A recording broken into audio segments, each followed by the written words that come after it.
Kızım baqirib chaqirsam o'ldiraman, so'yaman deb qo'rqitib nimaga aytolmadim qizimga.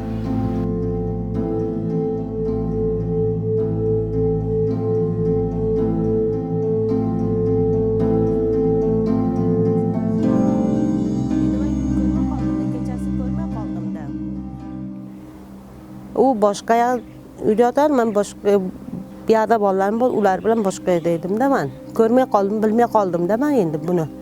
Nima bo'lganini.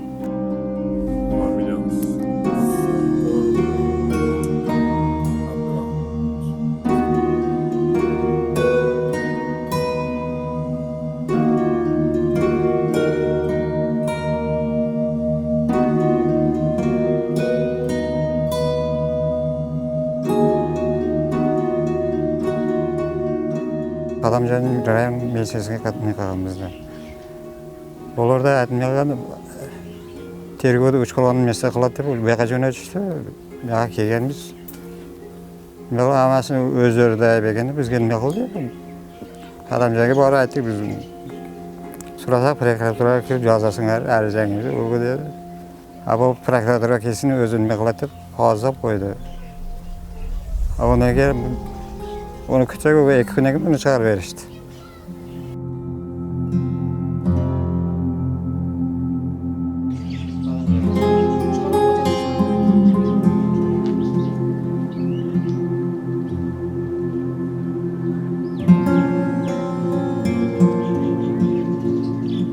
Birlikte yattık. Qancha yıl jattın? 2 yıl. Uşul nese tura gelev? Yok ya. Absustan algan şimdi. Yoshlik qilibman ekan.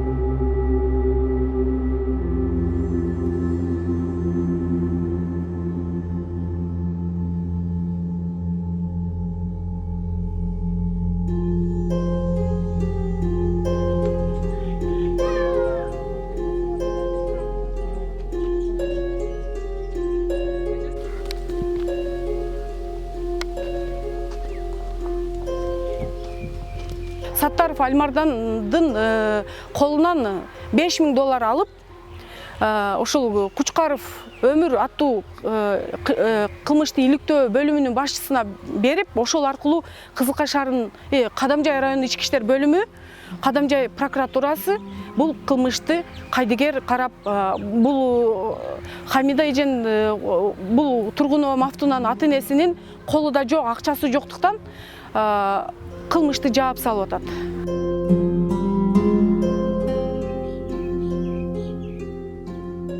Жаңы кодекс боюнча дагы 161-чи бернесинин 4-3 пункту болуп атат. Ал жерде көрсөтүлүп атат. Эгерде жашы жетелеп боло турган болсо, кандайдыр бир зордуктуу аракеттер боло турган болсо дагы 15 жылга чейин же өмүр бою экинен ажыратылат деп көрсөтүлүп турат. Демек, мындай жагдайды алып караганда сөзсүз түрдө жашы жетелек адамга карата жасалган кандайдыр бир кылмыштарга кылмышкер сөзсүз түрдө ал убактылуу кармоочу жайга киргизилиш керек, анын негизинде териштирүү иштери жүргүзүш керек болчу. Окуя кайсыл жерде боло турган болсо, ошол жердин ички иштер башкармалыгы тарабынан териштирүү иштеринин амалдары жүргүзүлүш керек болчу.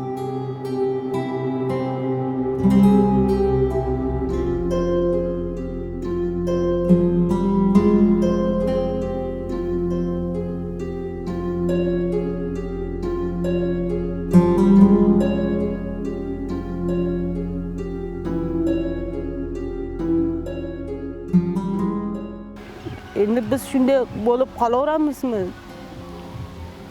Prezidentdan so'ranaman, shu bolani qamab nima qilishini berishini so'ranaman.